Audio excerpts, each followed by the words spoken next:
సహోదరులు సహోదరిలో మీ జీవితంలో మిమ్మల్ని తిరస్కరించే వాళ్ళు ఉంటారు, చిన్న చూపు చూసే వాళ్ళు ఉంటారు. చదువుకుంటున్న నిన్ను చూసా చదివేల బోర్డు చదువులు, వానాకాలం చదువులు అని చెప్పేసి నీ చదువులని నిన్ను చిన్న చూపు చూసి హేళన చేసేవాళ్ళు ఉంటారు. నువ్వు చేసే చిన్న ఉద్యోగాన్ని చూసి నీ ఉద్యోగాన్ని హేళన చేసేవాళ్ళు ఉంటారు. నీకున్న ఆత్మీయతను బట్టి హేళన చేసేవాళ్ళు ఉంటారు. నీ వ్యక్తిత్వాన్ని బట్టి హేళన చేసేవాళ్ళు ఉంటారు. సరిగా నువ్వు మాట్లాడలేవని, మాట తీరు బాగుండదని, నత్తిగా మాట్లాడతావని, నీ మాట తీరును బట్టో, నీ రూపురేఖలను బట్టో, నీ చదువును బట్టో, నీకున్న పేదరికాన్ని బట్టో తిరస్కరించే వాళ్ళు ఉంటారు, హేళన చేసే వాళ్ళు ఉంటారు.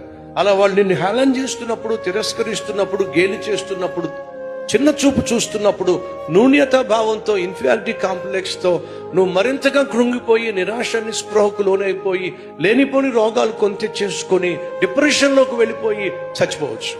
లేదా ఎవరైతే నిన్ను తిరస్కరించారో, చిన్న చూపు చూశారో, వారు సిగ్గుతో తల దించుకునే విధంగా దేవుని సహాయంతో ఉన్నతమైన స్థితికి నువ్వు రావచ్చు.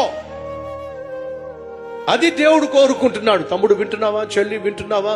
ఈ రోజు ఈ మాట దేవుడు నీకే చెప్తున్నాడు.